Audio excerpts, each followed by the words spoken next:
Kiranya malam hari ini kita akan mendapatkan pengajaran dari Bu Eti dengan tema menghayati makna dari novena kerahiman ilahi.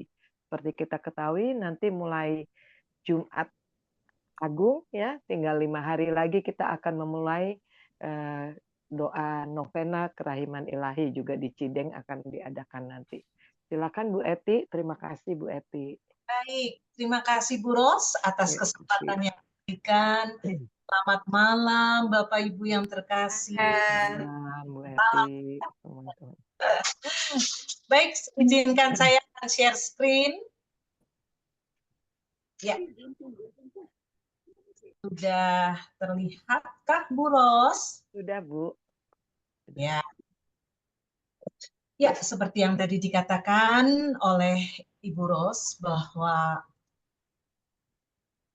pada malam hari ini kita bersama-sama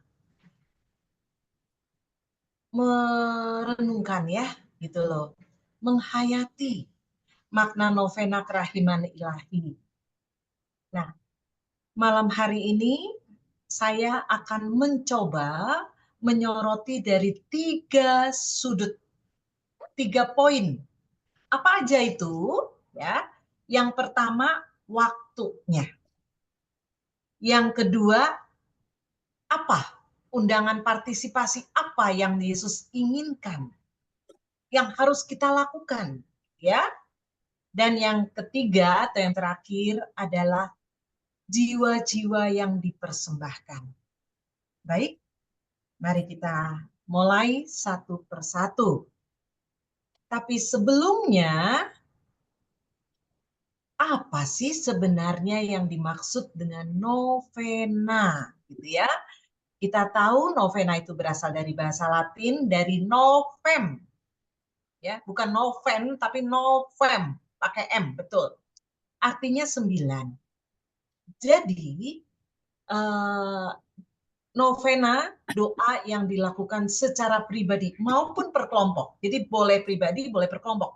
Nanti pada saat kita novena kerahiman ilahi berarti perkelompok, betul ya? Nah, masing-masing gereja yang mempunyai kelompok kerahiman ilahi biasanya pasti mengadakan ini. Dan mari Bapak Ibu kita ikuti selama 9 hari ini. Nah, makanya pada malam hari ini saya mencoba membawakan supaya kita mengikuti itu dengan penuh penghayatan. Bukan hanya fisiknya saja yang kita hadir di gereja selama 9 hari gitu ya, tapi benar-benar mari kita bawa persembahan ini. Nah, itu nanti yang kita akan bahas di partisipasi kita tuh apa gitu ya. Jadi tujuannya apa dong? Tujuannya adalah untuk memperoleh rahmat khusus atau untuk menyampaikan permohonan-permohonan secara khusus selama 9 kali berturut-turut. Bapak Ibu, saya memang sengaja tidak menyebutkan hari. Karena apa? Karena memang tidak harus hari, gitu ya. Noven itu 9, 9 apa yang berturut-turut? 9 jam? Boleh. 9 hari? Boleh. 9 setiap minggunya, 9 kali tiap minggu? Boleh. Gitu loh. Jadi mohon dipahami pengertian novena itu 9-nya, angka 9-nya. Tapi belakangnya ini nih ya, makanya saya sebutkan kali. Kalau Bapak Ibu mengikuti di Bukit Kanada, itu setiap bulan. Jadi dia mengadakan novena kerahiman setiap bulan.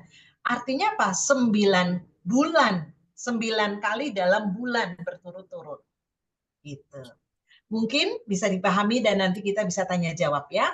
Saya pernah loh Bapak Ibu, 9 dalam jam. Jadi 1 jam sekali 1 jam. Waktu itu saya bawa individu ya. Dalam hal ini saya lakukan secara individu.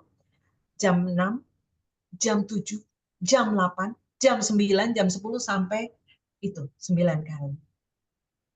Boleh nggak? Boleh. Itu kan niat kita. Nah, terus apa yang saya lakukan selama 9 kali tiap jam gitu ya? betul-betul memang kita harus mengkhususkan diri, menyediakan waktu, menyiapkan dengan wujud permohonan yang khusus. Nah, waktunya apa? Ya memang benar-benar dapat dikatakan selama 9 jam itu ya. Contoh, saya datang bersujud gitu, terus saya merenung, selesai, keluar paling cuma istirahat 1/4 jam, nggak taunya udah jam 7. Ya udah, aku duduk lagi, bersimpu lagi. Gitu.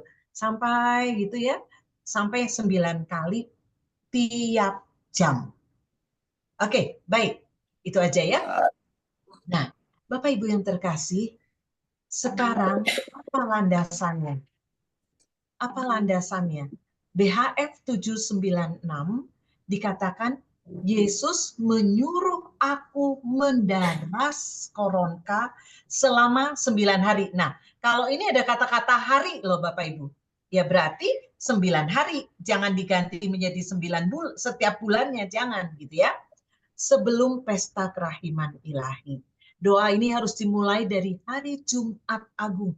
Jelas sekali Tuhan Yesus mengatakan ini di 796. Terus apa dikatakan Tuhan Yesus berkat novena ini? Aku, dalam hal ini Yesus, akan memberikan segala rahmat yang mungkin diberikan kepada jiwa-jiwa. Bapak Ibu, Yesus meminta salah satunya di dalam nomor ini adalah daraskan koronka. Oke? Nah, nanti kita kaitkan kenapa di dalam novena, rumusan novena ada doa koronkanya. Ya karena merujuk dari nomor 796. Gitu. Padahal kalau novena, tentang novena kerahiman kan mulainya dari 1209, 1209. Betul ya Bapak Ibu ya? Nah, ini kan jauh 796. Ya, permintaan Yesus kepada Santa Faustina di 796 jelas sekali. Sepanjang novena itu daraskan koronta. Oke. Ini mengganggu. Nah, ya. Nah, kita diundang aktif dalam penghayatan karya keselamatan, bukan? Mari kita telusuri 1 BHF 1209. Di nomor inilah jelas dasar dari kenapa kelompok Devosan Kerahiman Ilahi mengadakan novena 9 hari berturut-turut. Ya, oke. Coba minta tolong bacakan Ibu Lani. Oke. Aku menghendaki kita diundang aktif dalam menghayatkan karya keselamatan. Aku menghendaki agar selama 9 hari ini Engkau membawa jiwa-jiwa ke mata air kerahimanku, supaya mereka menimba dari sana kekuatan dan kesegaran, serta rahmat. Apapun yang mereka butuhkan dalam menghadapi kerasnya hidup dan khususnya pada saat kematian. Setiap hari, hendaknya Engkau mengantar sekelompok jiwa yang berbeda kepada hatiku. Hendaknya Engkau membenamkan mereka di dalam lautan kerahimanku. Dan aku akan membawa semua jiwa ini masuk ke rumah Bapakku. Engkau akan melakukan ini dalam kehidupan ini dan dalam kehidupan yang akan datang. Aku tidak akan menolak apapun dari jiwa yang Engkau bawa ke mata air kerahimanku. Demi kekuatan sengsaraku yang pedih setiap hari, hendaknya Engkau minta kepada Bapakku rahmat bagi jiwa-jiwa ini. Dalam BHF 1209. Terima kasih, Bu Lani. Bapak Ibu yang terkasih dalam Yesus Kristus, jelas banget gitu ya. Di 1209 inilah mari kita hayati makna novena. Jadi, kita sama-sama mendengar dan saya coba dengan menggunakan warna kuning. Ya. Akunya ini Yesus. Sebenarnya Yesus sedang berbicara dengan Faustina, betul ya? Nah, mari kita nanti saat ini saya mencoba bersama-sama menghayati makna ini pada saat Yesus sendiri berbicara kepada Faustina. Nanti yang kedua, saya mengajak Bapak Ibu seandainya kata-kata ini diucapkan Yesus dan menjadikan perintah juga kepada kita, apa partisipasi kita? Apa yang kita lakukan? Oke, paham ya Ibu-ibu yang terkasih? Ini adalah Yesus dan Faustina. Yesus menghendaki. Kata-kata menghendaki itu berarti suatu keinginan yang harus dilakukan. Betul ya? Apalagi yang menghendaki ini Yesus. Tuhan, penyelamat. Jadi, jangan sampai, kalau semoga kita sehat semua ya, jangan sampai kita tinggalkan. Jangan sampai kita lalai atau jangan sampai kita bolong kalau bisa ya Bapak Ibu ya. Karena siapa yang menghendaki? Yesus. Itu dulu. Kata-kata menghendaki harus dicamkan dalam diri kita. Selama 9 hari. Suruh ngapain Faustina? Faustina diminta, ada 3 kata-kata. 1, membawa jiwa-jiwa. Yang kedua, mengantar. Oke? Dan yang ketiga, benamkan. Nah, itu dia. Bapak Ibu yang terkasih, Faustina diminta membawa. Berarti ini kita juga diminta untuk membawa jiwa-jiwa ke mata air kerahiman Yesus, ke mata kerahiman. Supaya apa sih? Kenapa kita harus membawa jiwa-jiwa itu ke mata air? Supaya menimba dari sana kekuatan dan kesegaran serta rahmat, Bapak Ibu. Apapun yang mereka butuhkan dalam menghadapi kerasnya hidup, khususnya pada saat kematian. Oke, sekarang kita renungkan. Bukankah Bapak Ibu juga membutuhkan rahmat itu? Betul nggak? Kita renungkan dulu. Bukankah sekarang ini kita hidup dengan menghadapi kehidupan yang keras? Baik kondisi ekonomi dunia, terus pasti akan berimbas di Indonesia. Termasuk berimbas juga di dalam keluarga kita. Selain itu, Bapak Ibu coba kita renungkan betapa besar kejahatan-kejahatan yang terjadi di akhir-akhir ini. Penipuan, perampokan, korupsi. Bukankah ini semua artinya kita juga sedang menghadapi kerasnya hidup? Nah, apa yang akan kita lakukan? Kita nggak akan, pribadi jujur tidak akan kuat menghadapi situasi seperti ini. Maka mari kita dengarkan dengan penuh kerendahan hati bahwa Yesus sudah meminta kepada Faustina untuk membawa jiwa-jiwa, termasuk jiwa kita, ya, ke dalam air samudra kerahimannya. Untuk menimba kekuatan tadi. Oke? Bapak Ibu, membawa yang pertama ya. Yang kedua, ternyata setiap hari hendaknya engkau mengantar. Apa perbedaannya membawa dan mengantar? Di sini jelas mengantar sekelompok jiwa yang terakhir ya. Kita akan lihat 9 kelompok jiwa-jiwa yang akan kita bawa. Bapak Ibu yang terkasih, apa sih bedanya membawa dan mengantar? Ada yang boleh boleh memberikan penjelasan? Yesus meminta kita membawa jiwa-jiwa dan mengantar jiwa-jiwa tersebut. Ya, silakan Ibu Ros mungkin. Kita membawa misalnya dari rumah, Bu.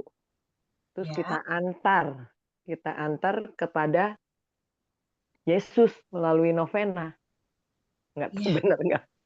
Ya. Ada yang lain? Satu lagi, boleh? Apa? Apa Tante Hilda?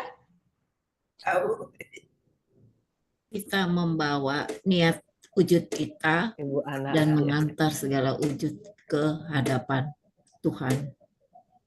Ya. Juru selamat kita. Artinya, soalnya ada tahapan ya, membawa. Kalau ibu membawa, bawa aja, betul nggak? Tapi mengantar lebih kepada apa? Perbedaannya antara membawa dengan mengantar. Mengantar udah pasti ke tempat tujuan, betul? Saya mengantar anak saya ke sekolah, jelas. Betul ya? Mengantar. Nah, biasanya Bapak Ibu, membawa jiwa-jiwa dalam hal ini berarti ada yang belum mengetahui kemana jiwa-jiwa itu dapat diselamatkan. Maksudnya, dalam hal ini kita harus membawa, harus mengenalkan, mewartakan semua orang yang belum mengenal. Makanya nggak heran kan nanti bawalah kelompok jiwa yang belum mengenal aku. Ini maksudnya Bapak Ibu. Jiwa-jiwa yang belum mengenal kepada Yesus. Tugas kita loh. Sedangkan mengantar, mereka udah tahu. Kita semua tahu nggak jalan keselamatan itu siapa? Yesus. Betul nggak? Nah, berarti kita hanya mengantar. Mereka sudah tahu tujuannya kemana. Oke, nanti kita diskusi ya dalam pertanyaan ya. Jadi, satu, membawa, kedua mengantar. Berarti kelompok yang mengantar ini mereka sudah mengenal Yesus. Dia tahu juru selamatnya adalah Yesus. Mana tempat yang dituju sudah tahu. Yaitu surga, kehidupan kekal bersama Bapa. Oke. Dan yang ketiga Bapak Ibu, hendaknya engkau membenamkan mereka di dalam lautan rahimanku dan aku akan membawa semua jiwa ini masuk ke rumah Bapakku. Tugas kita berat sekali. Kenapa? Karena aku pribadi, saya pribadi, saya belum bisa membenamkan 100%. Betul? Belum bisa. Tapi mari kita bersama-sama dengan bantuan Roh Kudus membenamkan, kita mencoba terus membenamkan kepada rahim, mengandalkan Tuhan 100%. Nah, Bapak Ibu, perhatikan dengan baik-baik. Engkau nih Faustina loh ya. Engkau akan melakukan ini dalam kehidupan ini dan dalam kehidupan yang akan datang. Betul? Pengertiannya apa? Gitu loh.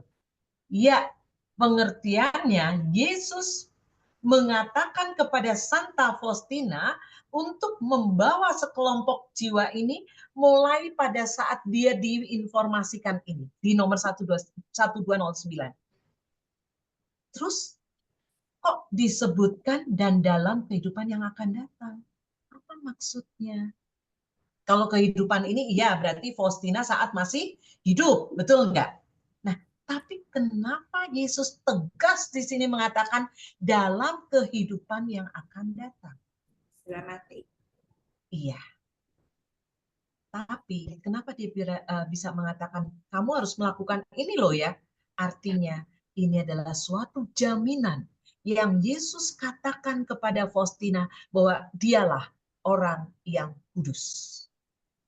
Betul nggak? Dia udah pasti masuk surga. Kenapa? Dia dijamin, dia dikatakan bahwa kamu akan mendoakan juga Bukan hanya saat kamu hidup loh ya, saat kamu meninggal. Lah kalau meninggalnya di neraka mana bisa sih Bapak Ibu? Betul nggak? Ini suatu jaminan bahwa Faustina memang kudus. Itu kata-kata itu jelas banget. Suatu jaminan yang sudah Tuhan berikan pada saat dia masih hidup. Kalau kita, mungkin kita ya dengan rahmat Roh Kudus ya, kita masuk ke api penyucian dulu dan sebagainya. Tapi Faustina, ada gelar santa atau tidak, sudah gelar santa kan tahun 2000, betul ya? Tapi pada saat ini Tuhan Yesus sendiri sudah mengangkat dia seorang yang itu Bapak Ibu. Kenapa? Ya itu, dia bilang, bukan hanya kehidupan saat ini, tapi kehidupan yang akan datang. Lah akan datang kan dia belum meninggal, tapi akan datang kenapa dia bisa membawa jiwa-jiwa, dia bisa menolong kita, gitu kan? Ya, karena dia kudus. Gitu. Nah, lanjut ya. Inilah kepastian janji yang Tuhan berikan, bahwa Yesus tidak akan menolak apapun dari jiwa yang engkau bawa ke mata air kerahiman. Bapak Ibu yang terkasih, maka dari itu saya himbau, siapkan waktu 9 hari berturut-turut. Usahakan minta kepada Tuhan supaya diberi kesehatan, dan kita semangat untuk bisa hadir dengan bukan hanya fisik ya, tapi dengan penghayatan yang total. Kenapa? Dia tidak akan menolak apapun selama itu sesuai dengan kehendak Bapa, yaitu keselamatan jiwa kita pasti. Oke. Pasti Bapak Ibu juga akan bertanya, demi apa? Kok ada suatu jaminan bahwa kita dapat memperoleh keselamatan? Ya, jaminannya adalah demi kekuatan sengsaraku yang pedih. Setiap hari hendaknya engkau minta kepada Bapakku rahmat bagi jiwa-jiwa ini. Ya. Itulah Bapak Ibu, untuk kalimat yang di sini, kalau semuanya berarti berlaku untuk kita, betul ya? Untuk membawa, untuk mengantar, untuk membenamkan.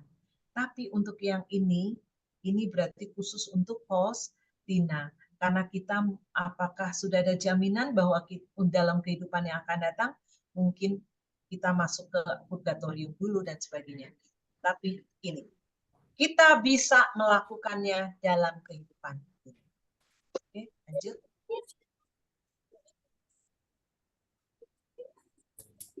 Nah, Bapak Ibu, tadi saya katakan di awal bahwa kita akan membahas dari tiga sudut pandang. Satu, waktunya, ya kan? Yang kedua, partisipasi kitanya bagaimana, dan yang ketiga, jiwa. Sekarang kita masuk setelah tadi kita membahas landasannya, dasarnya, gitu ya. Sekarang waktu. Waktu novena dimulai dari Jumat sampai Sabtu sebelum pesta kerahiman. Siapa yang minta? Yesus sendiri. Siapa yang menentukan waktu ini? Yesus sendiri. Ya, bukan dibikin oleh Faustina, tapi Yesus yang meminta. 7, 9, 6. Sama 1209 itu dasar novenanya kerahiman. Oke. Bapak Ibu, tadi di dalam nomor 1209 jelas bahwa untuk menekankan penghayatan misteri Paskah, penderitaan, kematian, kebangkitan, sebagai bagian dari karya penyelamatan manusia. Nah, partisipasi apa? Apa yang bisa kita lakukan? Tadi saya sebutkan bahwa memang 1209 itu Yesus berbicara langsung kepada Faustina, tapi ini juga berbicara kepada kita. Nah, seandainya barusan kita sudah mendengar itu ucapan Yesus sendiri kepada kita, partisipasi kita, apa yang akan dilakukan oleh kita? Lihat gambar sebelah kanan. Yesus sedang menunggu kehadiran kita. Apakah kita akan membawa? Apakah kita akan mengantar? Dan apakah kita akan membenamkan? Datang, hadir ke Yesus? Baik, ya. Jadi membawa, mengantar dan membenamkan jiwa-jiwa ke dalam lautan kerahimannya. Yesus sudah menanti kita.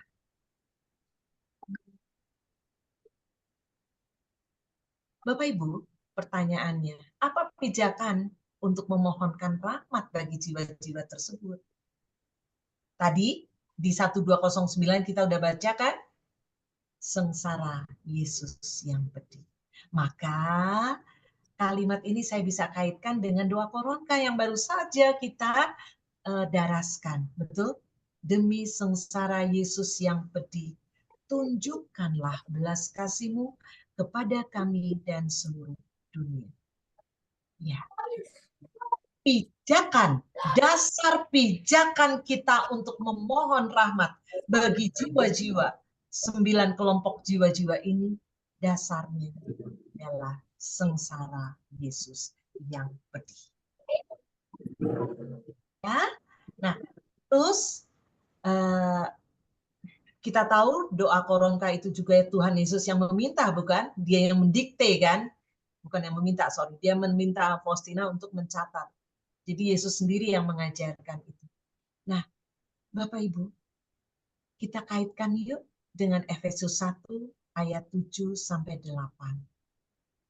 Sebab di dalam Dia dan oleh darahnya kita beroleh penebusan, yaitu apa? Pengampunan dosa menurut kekayaan kasih karunia-Nya yang dilimpahkannya kepada kita dalam segala hikmat dan pengertian. Tadi Yesus meminta kita jadi akan mengabulkan, akan membawa kepada Bapa. Dasar pijakannya sengsara Yesus. Persis seperti yang diungkapkan dalam kita berdoa Koronka, ya. Nah, ini slide terakhir karena kita nanti akan lebih banyak untuk berbicara tanya jawab ya Bapak Ibu ya. Baik. Yang ketiga, poin ketiga adalah jiwa-jiwa yang akan kita bawa. Jiwa-jiwa yang akan kita antar. Jiwa-jiwa yang akan kita benamkan dalam rahmat kerahimannya. Pertanyaannya, ada 2 kelompok loh Bapak Ibu. Pernyataan ini ada 2 kelompok. Betul nggak? Perhatikan dengan detail. Jadi, setelah saya mencoba untuk menyederhanakan gitu ya, mengelompokkan menjadi 2 kelompok. Nomor ini memang sengaja nggak berurut Bapak Ibu, karena memang terbukti saya kelompokkan kelompok jiwa yang perlu penyelamatan. Sedangkan yang di sini, yang kanan, kelompok jiwa yang memperkuat karya penyelamatan. Memperkuat loh. Ya, memperkuat. Sedangkan yang sini perlu. Karena mereka belum mendapatkan penyelamatan, maka kita harus bawa dan antar dan benamkan itu. Yuk, kita baca, silahkan Tante Hilda baca, tolong untuk yang kelompok ini. Kelompok yang perlu penyelamatan. Kelompok jiwa yang perlu penyelamatan. 1. Bawalah kepadaku seluruh umat manusia, khususnya orang-orang berdosa. Kelompok keempat, bawalah kepadaku orang-orang tidak beriman dan mereka yang belum mengenal aku. Kelompok kelima, bawalah kepadaku jiwa orang-orang yang sesat dan memisahkan diri dari gereja. Kedelapan, bawalah kepadaku jiwa-jiwa yang dipenjara di purgatorium. Kesembilan, bawalah kepadaku jiwa-jiwa yang suam-suam kuku. Ya, lanjut. Sedangkan kelompok ini, Bu, Tante Hilda. Kelompok jiwa yang memperkuat karya penyelamatan. Kelompok kedua, bawalah kepadaku jiwa-jiwa para imam dan kaum religius. Ketiga, bawalah kepadaku semua jiwa yang saleh dan setia. Kelompok keenam, bawalah kepadaku jiwa-jiwa yang lemah lembut dan rendah hati, serta jiwa anak-anak kecil. Ketujuh, bawalah kepadaku jiwa-jiwa yang secara khusus menghormati dan memuliakan kerahimanku. Seperti Bu Eti ya, yang ketujuh. Terima kasih. Bapak Ibu yang terkasih, tadi kita sudah mendengar dua kelompok ini, betul nggak? Padahal ini adalah hari pertama, hari kedua, hari ketiga, hari keempat, hari kelima, hari keenam, hari ketujuh, hari kedelapan, hari kesembilan, betul? Ini sesuai dong permintaan Yesus melalui Santa Faustina. Hari ke-1, jadi jangan dibolak-balik. Hari ke-1 aku bawalah kepadaku jiwa-jiwa yang suam-suam kuku, misalnya. Nggak bisa. Karena ini sudah sesuai dengan apa yang ada di dalam BHF, gitu loh. Cuma, Bapak Ibu, perhatikan, ternyata, kita bandingkan dulu ya, bawalah kepadaku seluruh umat manusia, khususnya orang-orang berdosa. Kayaknya benar nggak? Kelompok ini perlu diselamatkan. Betul ya? Betul ya? Tapi sekarang hari yang kedua. Hari yang kedua Yesus bilang apa? Hari ini bawalah kepadaku jiwa-jiwa para imam dan kaum religius. Lah, padahal menurut kita nih, pasti Bapak Ibu pasti bertanya, lah kok kita suruh doakan ya? Betul. Bukankah para imam, para religius lebih suci daripada aku? Betul nggak? Ya nggak? Tapi kenapa Tuhan meminta aku juga mendoakan itu? Nah, demikian juga hari ketiga, bawalah kepadaku semua jiwa yang saleh. Kenapa? Bapak Ibu pasti akan bertanya untuk kelompok yang ini. Kenapa? Kok Tuhan masih meminta ya kepada aku orang yang berdosa ini, kepada aku yang papa ini, kepada aku yang masih jatuh dan jatuh. Padahal kok aku suruh mendoakan kepada jiwa yang udah saleh, yang sudah setia. Kenapa? Apakah Bapak Ibu bertanya seperti itu juga? Iya. Iya kan? Betul. Coba lagi. Ya, kita yang keenam ya, kelompok ini dulu ya, supaya lebih. Hari ini bawalah kepadaku jiwa-jiwa yang lemah lembut dan rendah hati, serta jiwa-jiwa anak-anak kecil. Saya pada waktu membaca dulu, lah jiwa-jiwa yang lemah lembut, aduh aku nggak lemah lembut, oi, gitu kan. Rendah hati, aduh aku boro-boro rendah hati, aku masih egois, aku masih sering marah, aku masih sering sombong, aku masih sering, loh kok aku suruh doain ya, aku suruh bawa ya, aku suruh mengantar ya, lah aku sendiri apakah aku layak, gitu loh. Betul ya. Nah, terakhir yang ketujuh ini, bawalah kepadaku jiwa-jiwa yang secara khusus menghormati dan memuliakan kerahimanku. Bapak Ibu, saya langsung renungkan. Maka ini perlu menghayati, merenungkan. Aku belum loh secara khusus menghormati dan memuliakan kerahimannya setiap saat. Betul? Sudah, iya, tapi belum sempurna. Jauh dari sempurna. Nah, Bapak Ibu yang terkasih, kok ya aku yang papa ini kok harus mendoakan dalam novena hari ke-7 yang dikhususkan untuk orang-orang yang sudah secara khusus menghormati dan memuliakan kerahimannya. Nah, Bapak Ibu yang terkasih, apa kira-kira jawabannya? Pertama, saya menjadi menyadari, nanti kita diskusi ya ini ya, saya lebih menyadari, oh ternyata jiwa-jiwa para imam, para kaum religius yang jauh lebih dari saya aja, masih perlu menurut Tuhan Yesus, perlu didoakan. Betul? Karena semua ini manusia biasa yang lemah. Walaupun dia seorang imam, walaupun dia seorang religius, walaupun dia seorang jiwa yang saleh dan setia, walaupun jiwa dia setiap harinya lemah lembut dan rendah hati, dan seperti anak-anak kecil juga jiwa yang terus-menerus menghormati dan memuliakan kerahimannya, tapi dia tetap manusia, bukan?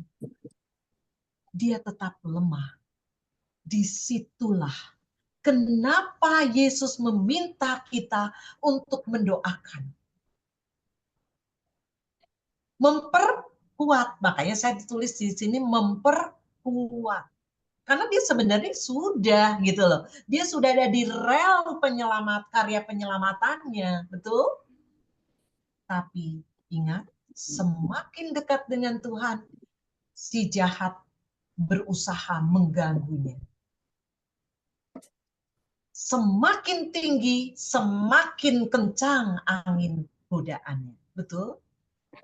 Maka dari itu, walaupun kita semua belum layak, jauhlah dibandingin empat kelompok ini, kelompok hari ke kelompok 3, kelompok hari ke-6 dan ke-7. Betul ya, Bapak Ibu, kita harus menyadari bahwa aku belum, tapi kenapa aku harus melakukan ini? Karena kita ingat tadi perintah Yesus. Aku menghendaki. Nah, apakah Bapak Ibu tidak mau? Karena Yesus menghendaki, kita nggak mau melakukan itu? Itu jawabannya. Ya, yang kedua tadi, walaupun dia jauh lebih baik daripada kita, dia sudah ada di rel keselamatan, gitulah, rel jalan yang benar. Tapi ingat, dia manusia biasa, bisa digoda dan bisa jatuh. Maka perlu kekuatan doa. Walaupun kita orang yang lemah, lebih jelek daripada atau lebih lemah daripada mereka, lebih berdosa daripada mereka, tapi Tuhan tidak memandang. Asalkan doa itu dilantunkan dengan dengan kusuk, minta pertolongan Roh Kudus, maka doa itu tidak sia-sia. Betul? Dari siapapun juga. Apakah doa itu harus dari orang kaya, orang miskin, atau siapapun juga, selama dia berdoa dengan tulus dan ditujukan langsung kepada Tuhan, maka doa itu pun akan didengar. Apalagi kita jelas, di sini Tuhan sendiri menghendaki. Justru kalau kita tidak melakukan ini, berarti kita tidak melakukan apa yang diinginkan Yesus, gitu loh. Jadi jangan merasa, waduh, aku nggak layak lah, aku nggak mau deh, aku nggak usah datang deh hari kedua, ketiga, keenam, ketujuh, aku nggak layak. Boro-boro aku doain, aku aja lebih jelek kok. Bukan itu maksudnya. Ya. Oke. Sekarang kita balik yang kelompok ini. Ini jelas. Kelompok jiwa yang memang perlu doa untuk penyelamatan jiwa mereka. Atau bahkan mungkin aku ada di dalam kelompok ini. Aku belum ada di kelompok yang kanan. Bisa saja bukan? Ya enggak?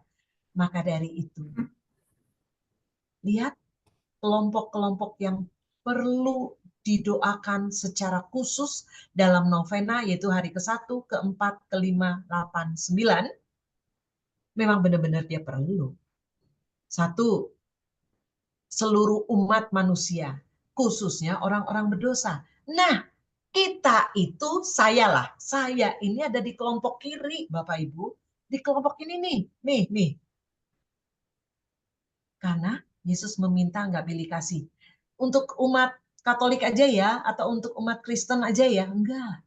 Seluruh umat manusia, khususnya orang-orang berdosa. Mari kita renungkan, bukankah aku juga orang berdosa? Iya banget gitu loh. Jadi, mari. Walaupun kita yang papah, yang sangat rapuh ini, orang berdosa ini, kita termasuk di dalam kelompok ini, tapi sekali lagi yang tadi saya bilang, kekuatan doa. Kita harus mendoakan mereka dan mendoakan diriku juga, karena Tuhan aku loh orang-orang berdosa ini, aku ada di dalam kelompok ini. Oke, ya. Yang kedua, bawalah kepadaku orang-orang yang tidak beriman dan mereka yang belum mengenal aku. Ini Bapak Ibu tadi yang kenapa dibilang bawalah, ya enggak? Kita harus diminta membawa, mengantar, dan membenamkan. Membawa ini, mereka tuh belum kenal. Jadi kita harus bawa mereka. Gimana dong cara prakteknya? Kan gitu pasti pertanyaan Bapak Ibu dan kita semua. Bapak Ibu, kita tidak perlu kayak, ya masing-masing mempunyai cara ya, saya tidak bisa mengatakan jangan atau apa. Tapi dengan tingkah laku kita, dengan tindakan kita, dengan tata cara kita berkata, ya, di depan umum, di dalam kehidupan kita sehari-hari, maka kita pun sudah sebenarnya sudah bisa dikelompokkan bahwa kita bisa membawa mereka yang tidak beriman. Contohnya gimana? Ya, halo? Oke. Nah, jadi Bapak Ibu yang terkasih, Mohon maaf, ada yang perlu di-mute ya. Bapak Ibu, ini siapa ya? Henny. Hostnya cut aja semua Bu Ros. Iya, ya di Thomas Cut aja mungkin dulu atau semua kecuali Ibu pembicara. Ibu. Ada Fanny ini ya, udah ini ya. Makasih. terima kasih. Udah. Oke. Ya, terima kasih. Baik, yang keempat ya. Nah, Bapak Ibu, ini loh pengertiannya. Orang-orang yang tidak beriman dan mereka belum mengenal aku. Itu yang dimaksud dan cara Yesus meminta, bawalah. Prakteknya tadi saya ulang, prakteknya gimana? Kita tahu bukan? Ada orang-orang yang menolak Tuhan Yesus. Betul ya? Tapi apakah kita berani secara frontal? Nanti dibilang kristenisasi gitu kan? Oke. Masing-masing pribadi mempunyai cara gitu ya, tapi ini menjadi tugas buat kita. Bisa aja Bapak Ibu dengan tingkah laku kita. Maka orang bilang kan, ada yang pernah mengatakan, oh ternyata kamu Katolik ya, kelihatan sih. Nah, dari kata-kata itu aja berarti tingkah laku, pikiran, perkataan, perbuatan kita menunjukkan bahwa orang lain tanpa kita ngajarin berkata case kepada mereka, tapi dengan perbuatan kita, mereka pun bisa mengenal Yesus. Gitu. Ya. Lanjut. Hari kelima, kita diminta untuk membawa sekelompok jiwa orang-orang yang sesat dan memisahkan diri. Ini banyak. Ya betul Bapak Ibu ya. Banyak loh. Mungkin saudara-saudara kita. Kita kenal sahabat-sahabat kita. Teman SMA saya juga ada. Dia dulu, wah benar-benar Katolik gitu ya. Dia seorang misioner. Dulu misioner ya, kalau sekarang kan putra altar. Dulu istilahnya masih pakai misioner. Sekarang dia pindah. Kenapa? Karena istrinya. Gitu loh.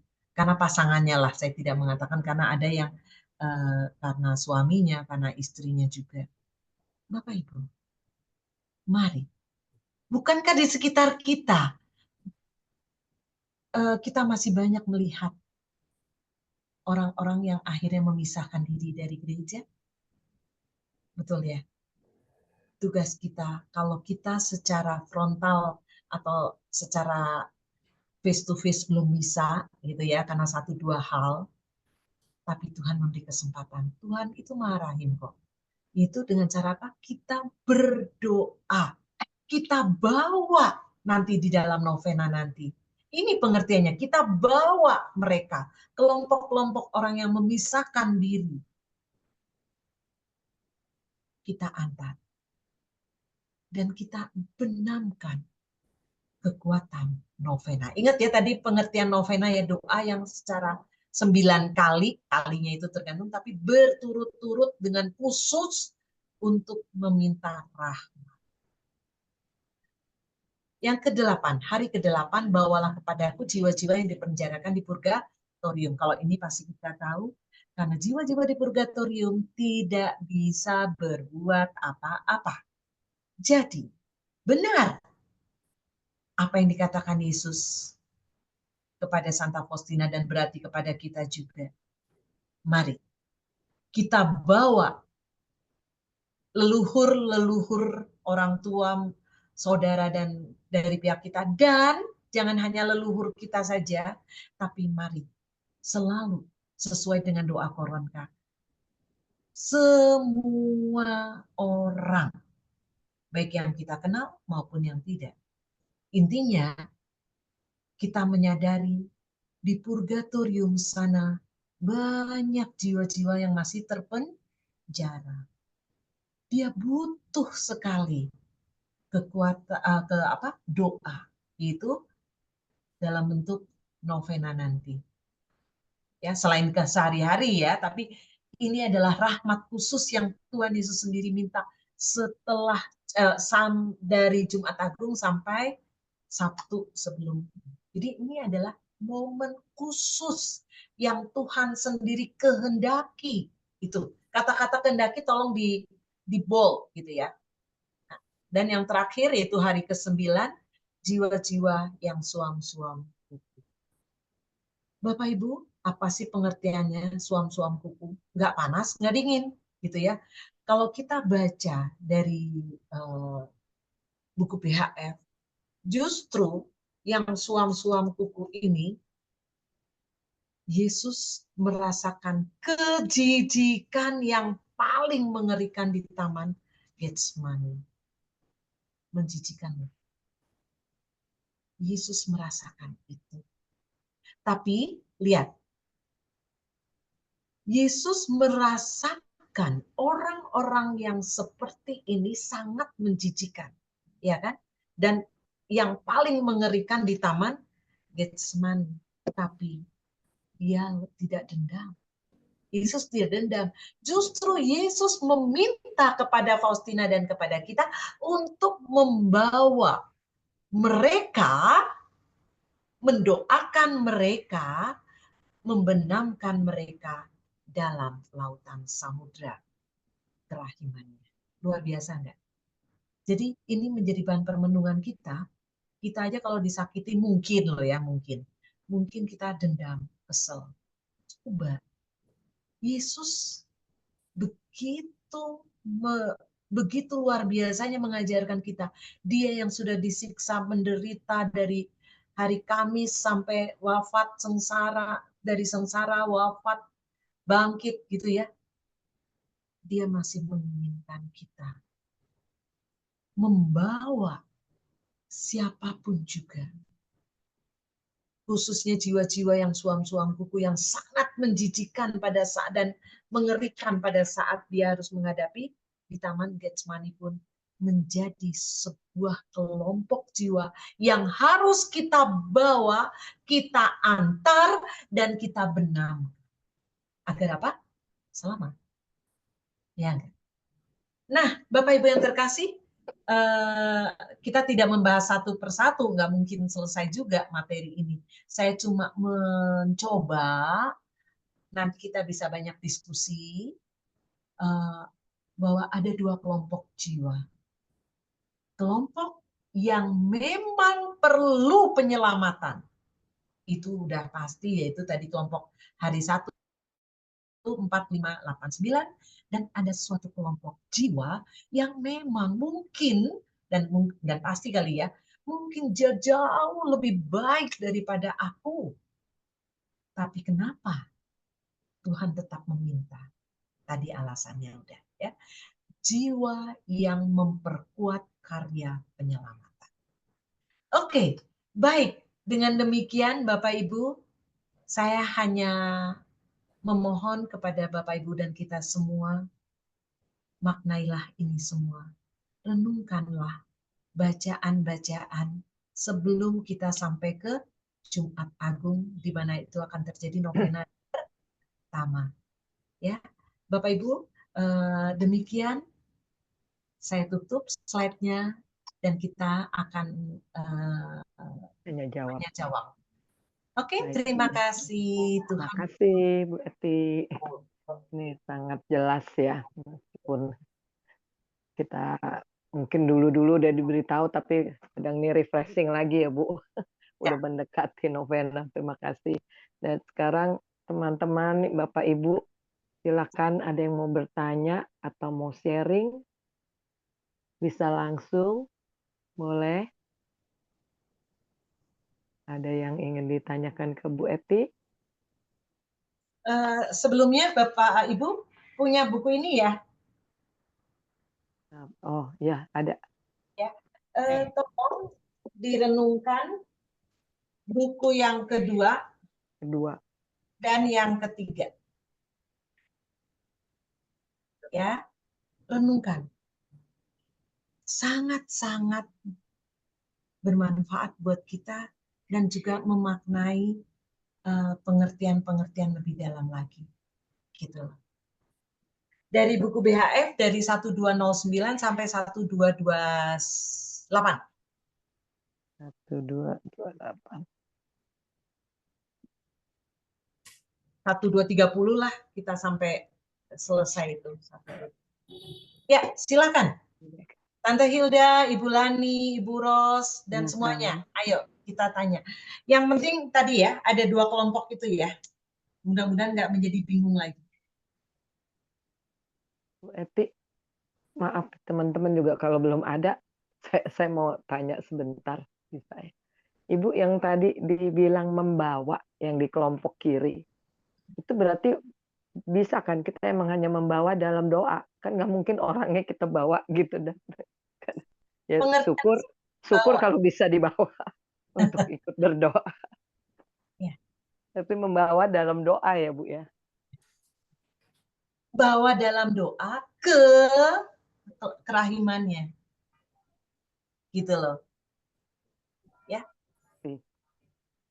Jadi di dalam merenungkan gitu ya, di dalam ya kelompok orang-orang berdosa kita bawa, atau enggak orang-orang yang murtad gitu ya, orang-orang yang coba kita bayangkan satu persatu, mungkin kenalan kita ada, saudara kita atau ini, coba renungkan itu, bawa dalam kusuk benar-benar kusuk Tuhan. Ini si A, si B, si C yang kita kenal dan yang lain-lainnya. Jangan lupa selalu ya, Tuhan sendiri mengajarkan doa koronkan seluruh dunia, apa-apa seluruh dunia. Yang kita kenal kita bisa sebutkan, kita bawa dalam doa itu, kita kalau ada bayangkan wajahnya, gitu kan. Nah, itu bawa dalam doa. Terus kurang lebih ya gitu ya, Bu. Terus silakan yang lain. Maaf Bu Eti, saya kok belum jelas antara membawa dan mengantar. Oke, baik. Membawa itu mereka belum tahu jalannya. Jadi mereka itu yang dibawa. Ya, dibawa. Yang membawa orang pembawanya itu udah tahu. Oh, bawanya dalam bentuk doa. Doa. Jadi kita nggak mungkin bawa, ya nggak mungkin kita bawa, misalkan nih ada si A, bawa, tapi orang kita tahu, misalkan nih ya, mereka tadinya Katolik, akhirnya dia menolak. Kenapa? Karena mungkin jabatan di kantor mengharuskan sehingga dia pindah, betul nggak? Ada ya Tante ya, ada kan yang akhirnya dia, udah saya pindah agama karena di kantor saya harus kalau mau naik jabatan harus beragama X gitu loh, ya kan? Nah itu kelompok-kelompok itu kita bawa dalam doa kita, gitu loh. Kalau mengantar,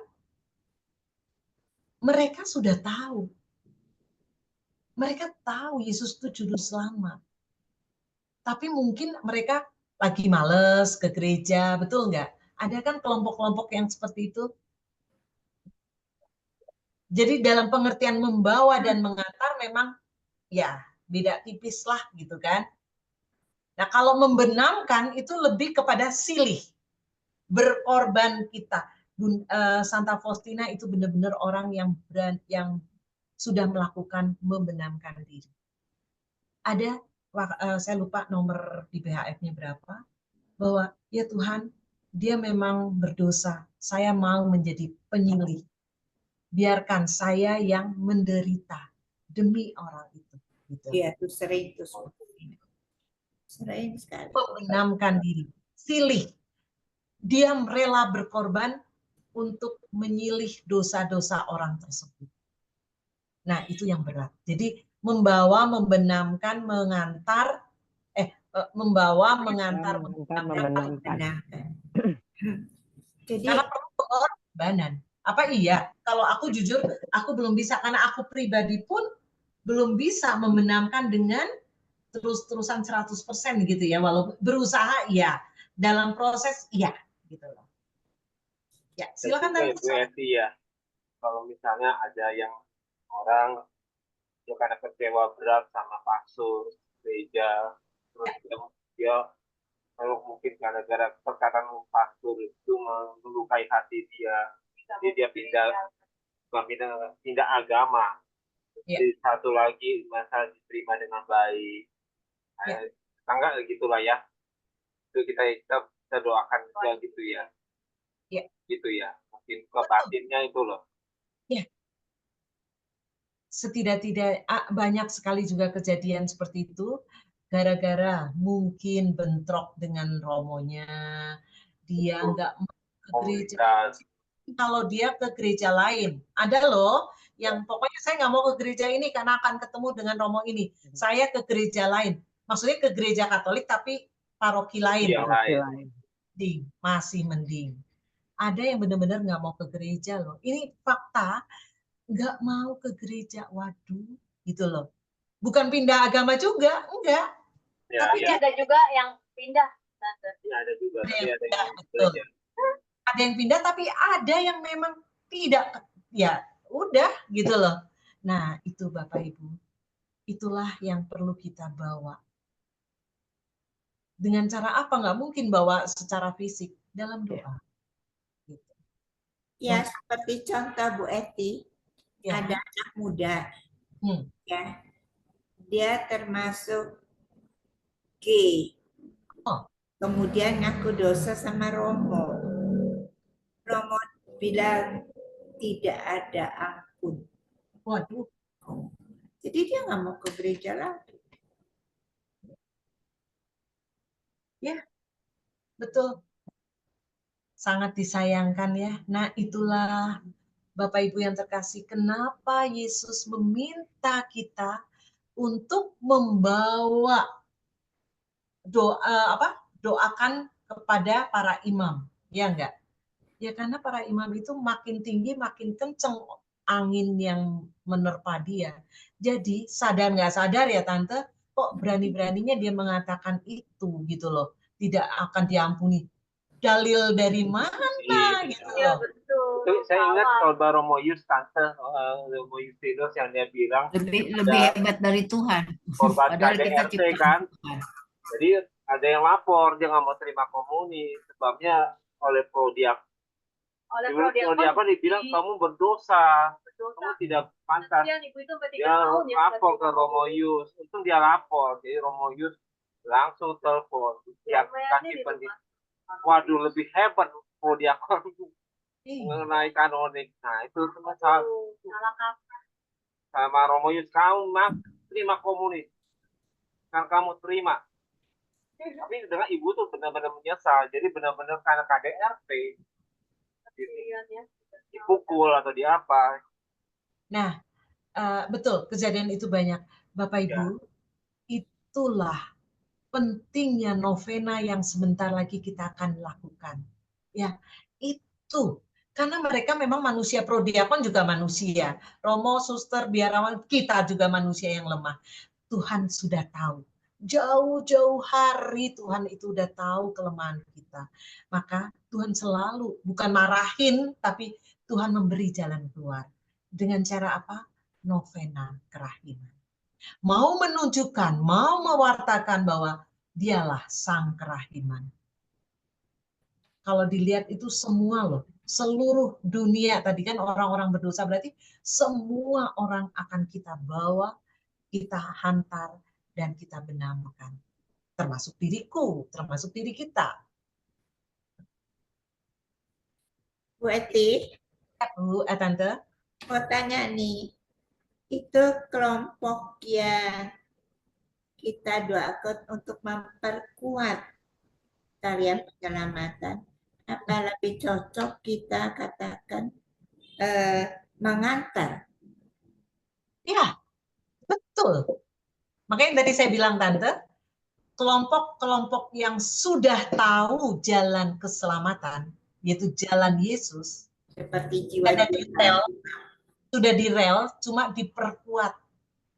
Makanya tadi saya bilang dia juga kan manusia ya, Tante ya. Iya. Makin tinggi makin digoyang sama angin ceritanya gitu. Makin tinggi makin kenceng anginnya. Betul banget, Tante. Kita perlu mengantar. Sedangkan Jadi asumsi istilahnya lebih baik, kan di sini dikatakan nomor 2 tuh, bawalah kepadaku jiwa-jiwa para imam dan kaum religius. Jadi boleh enggak antarlah kepadaku jiwa-jiwa para imam dan para religius. betul. Karena tujuannya ini adalah sudah ada di dalam rel. Makanya saya itu sebut di atas memperkuat. Betul ya? Tapi di gambarnya tadi di apa kan sama-sama membawa Ya, tapi karena itu ada di dalam BHF, saya nggak berani Rubah. Nggak berani rubah. Tapi bagi kita untuk lebih jelas bahwa yang 2, Ya. 3, 6, 7 baik bagi kita nih mengantar mereka ya. Ya, betul. Itu ya. Karena dia sudah ada di dalam relnya nih. Udah tahu lebih suci dari kita. Daripada aku. Kita gitu. mendukung doa gitu loh.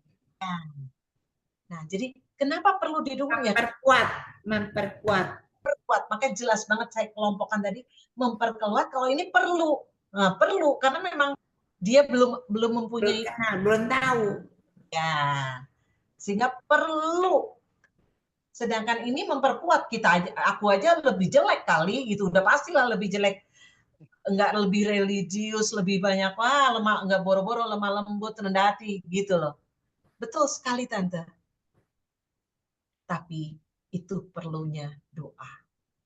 Tetap bukan berarti nggak usah deh, orang udah lemah lembut, udah rendah hati, ngapain aku berdoa, nggak usah datang hari ini. Ya jangan gitu ya. Makanya ada doa senakal khusus untuk para imam ya, religius. Setiap Sabtu pertama. Ya, betul, Tante. Karena godaannya makin banyak pastinya. Iya, makin tinggi angin menerpa kita makin kuat. Terima kasih Bu Eti jawabannya. Ada lagi? Mungkin Ibu Anadia sekali ada mau di-sharingkan? Teman boleh tuh pergi ke gereja Santa Bernadette. Ibu Ana dari ini ya gerejanya Bu Varian nih ya. Iya, ya Bu, selamat malam. Ya, memang udah ikut Bu. Dalam novena, saya juga mau tanya, dalam novena ini memang selama ini kan kita hanya mengetahui bahwa untuk novena ini kegunaan untuk kita menyambut pesta kerahiman. Ternyata setelah kita tadi dijelaskan lagi, ternyata banyak sekali yang perlu kita pahami tentang isi novena ini. Jadi saya sangat terima kasih banyak. Oh, lebih jelas lagi. Oh, ternyata bukan hanya pestanya, tetapi ABCD-nya itu yang luar biasa. Terima kasih Ibu sudah memberikan satu belajar dan belajar lagi untuk kita sama-sama memahami. Terima kasih Boros. Sama-sama Bu Ana, makasih. Iya. Gabung. Ya. Kita selama ini belum tahu tuh, nggak pernah mila-mila Bu, kanan kiri. pokoknya bawa sudah. Ya, padahal setelah ini Ibu jelaskan, iya juga gitu loh. Ternyata Ada ada kelompok dua. yang kayaknya, aduh, aku nggak layak, kenapa aku harus berdoa, mendoakan gitu kan. Sedangkan kalau untuk orang-orang berdosa, ya iya dah, gampang deh masuk di akal kita gitu kan. Tapi untuk kalau para imam masih mending, orang yang udah lemah lembut dan rendah hati, aduh, aku aja belum gitu ya. Apakah nah itu alasannya? Iya, mereka kok udah baik perlu didoakan gitu. Mungkin ada tadi ada Bu Yuan, Bu Yuli, mungkin juga mau ini biasa Bu Yuli bagus pertanyaannya. Bro Johan masih di jalan ya Bro. Lagi siapa? Ada Mau tanya dong, Bu Ros. Oh ada Opa ini nih, Opa Mur. Itu tuh Johan mau tanya dulu, Ros. Ada Johan, iya. Ayo Jo. Malam Bu Eti. Sorry, baru join nih. Aku terlambat. Bro Johan. Bu Eti. Halo? Halo Bu Eti. Ini kan novena kan bisa dilakukan secara pribadi maupun secara komunitas ataupun di dalam gereja sama-sama. Nah, ada perbedaan value nggak Bu antara kalau kita mendoakan secara pribadi ataupun secara bersama-sama? Oke, baik. Khusus untuk novena kerahiman ilahi, ini jelas Yesus meminta, waktunya pun tadi udah dijelaskan gitu ya. Nah, lebih baik bersama-sama. Gitu. Kalau ditanya, waduh kalau pas bersama-sama nggak bisa. Ya, daripada nggak, pasti ada baiknya juga Pak Johan gitu loh. Tetap doakan sendiri ya. Ya, tapi kalau di dalam, kenapa saya bilang menuntut kalau bisa kelompok kerahiman ilahi itu mengadakan? Karena akan ditutup dengan misa. Bukan harus ya, usahakan Bu Ros, apakah selama novena itu akan ditutup dengan misa? Enggak Bu, ya kita malah yang hari ke-1, 2, ke-3 kita kan nggak di gereja, tapi kita hari ke-4 sampai ke-9 kita bersama dengan misa pagi, tapi malah misa dulu. Habis misa baru kita novena. Jamnya jadi nyambung. Jam 6 pagi misa, 6:30 kita langsung novena gitu Bu. Oke. Bukan ditutup misa jadinya. 1, 2, 3 berarti masing-masing? Tanpa misa. Enggak, di pastoran kita. Oh, iya. Bukan di gereja tapi di pastoran. Ya. Kalau di Bernadette, hari 1, 2, dan 3 karena itu Paskah gitu ya, Trihari Suci, 1 jam sebelum misa kita sudah minta izin untuk mengadakan novena. Novena ini kan cuma sebentar, koronka sama doa sedikit gitu kan. Nah, itu hari Jumat, Sabtu, Minggu. Setiap misa selama Trihari Suci kita minta izin dan dapat. Itu udah bertahun-tahun kita dapat. Sedangkan hari Senin sampai dengan Sabtu kita adakan di gereja, yaitu dengan cara novena, talk show dulu malah. Kita panggil Romo. Silakan kalau mau hadir loh, boleh loh. Kita panggil Romo selama 6 hari, hari Senin sampai dengan Sabtu, diawali dengan talk show dulu, temanya adalah tema itu hari ini kelompok hari ke-4 bawa jiwa-jiwa apa sampai ke 8, 9, terus ditutup dengan misa. Yang talk show-nya pastornya sendiri. Pastor belum sendiri, tentu. pastor undang, pastor tamu. Ya, tapi pastor yang memberikan Bu maksudnya ya. Iya, berikan pastor. Talk show-nya pun pastor, kita hanya sebagai moderator. Nah, pada Jumat dan Sabtu kita minta Romo yang bersangkutan memberikan pengakuan dosa lagi. Jam berapa itu Bu? Ada jam-jamnya, nanti saya kirim ya Bu, jam 6 sore. Tapi jauhnya, ampun. Bu Eti. Iya, Bu Hilda, silakan. Iya, Bu Eti nanya, itu kan Jumat kita kan nggak ada misa. Nah, Jumat Agung? Iya, istilahnya bukan misa. Ibadat. Ibadat. Ya. Ya. Kita terima kan? Tapi Tapi tetap ada Jam berapa tuh? ekaristi, tetap ada ekaristi. Penerimaan ekaristi, tapi tidak ada misa. Betul, Iya. betul. Itu Nah, jadi jam berapa tuh Bu Eti? di tempat kami, di tempat pokoknya kan ada jadwal tuh. Misal ya, hari Jumat itu jam 2 sama jam 5. Nih misal loh, saya lupa jam-jamnya. Ya berarti jam 1, Kayaknya jam 1. jam 4 kita novena. Oh, Jadi 2 kali. Oh. petugasnya. Tapi kita ya ikut sekali aja, Bu. Cuma Iya. ada, kenapa? Justru ini kesempatan kepada kita untuk mewartakan kerahiman ilahi. Mumpung banyak orang yang datang kan, gitu loh. Nah, kita umumkan, mari Bapak Ibu kita mulai novena hari pertama. Banyak di antara mereka yang akhirnya tahu apa sih, gitu. Gitu. Jadi 1 jam misa yang pertama jam 2 ya berarti jam 1 kita mulai. Misa yang kedua jam 5 ya berarti jam 4 kita mulai. Padahal mereka umat-umat biasanya kan 1 jam sebelumnya ya udah penuh Sudah gereja. hadir. Iya. Gitu.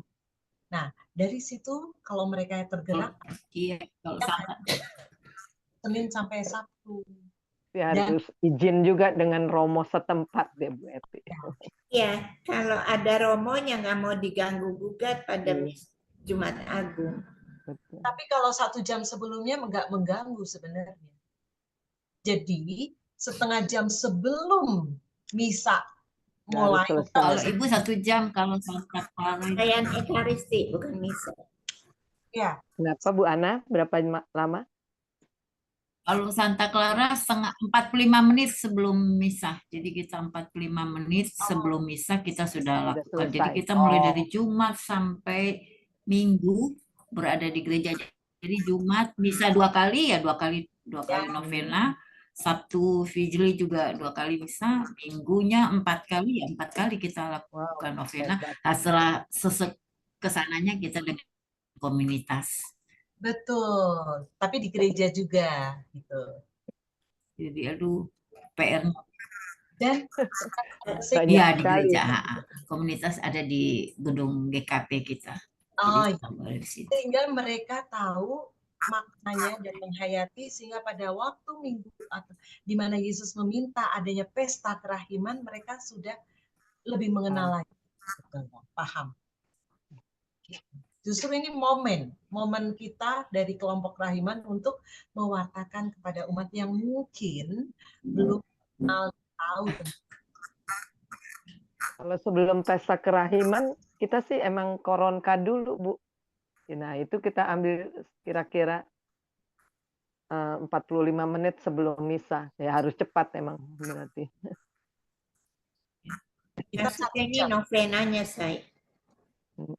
Ya, tapi ini bukan novena, hanya koronka. Bukan pesta kerahiman. Oh iya, sebelum pesta kerahiman kita koronka kan. Ini masukan bagus loh. Novena kita masukin. Ya, habis novena kan lanjutkan koronka, Bu Ros. Iya. Juga. Ini maksudnya kalau di kita sebelum misa pesta kerahiman, kita juga ada doa koronka begitu. Itu harus. Iya. Itu mah harus, saya. Memang juga harus ya. Doa koronka. Nah, ini masukan bagi kita, Jumat Agung tuh jangan dipisah, bisa kita masukin di novena. Nah, coba tahun depan kita bisa usul. Berikut ya.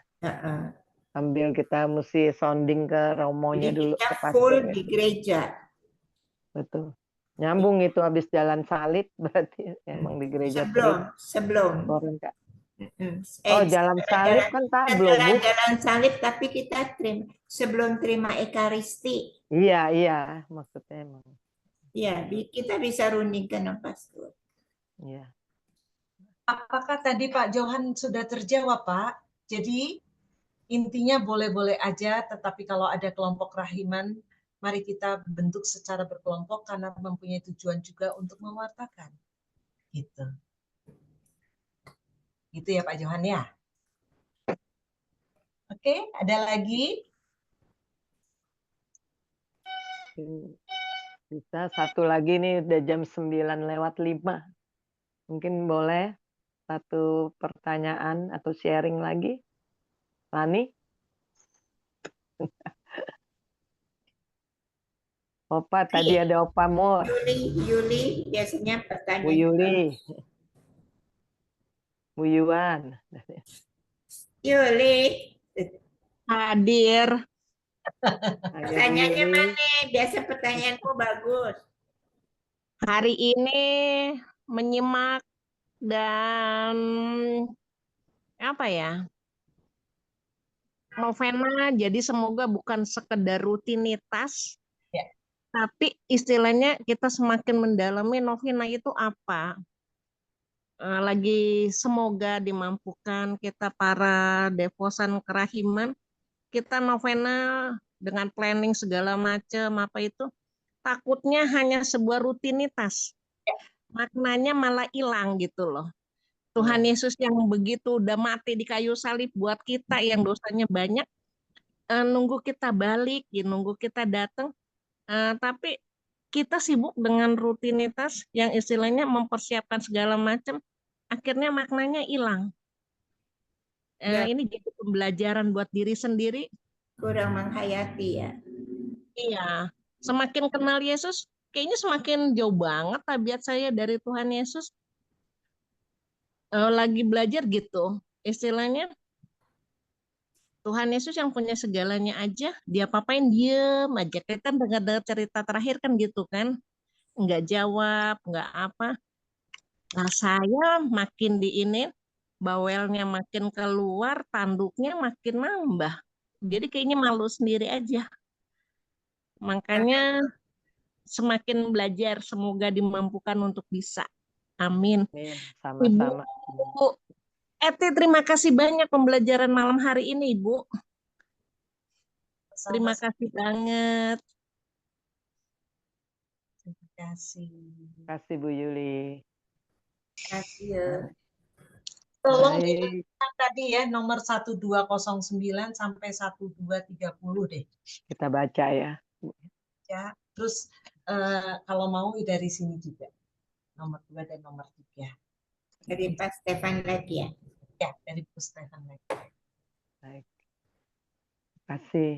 Semoga ke Uber Bu bacanya. Buku mah ada.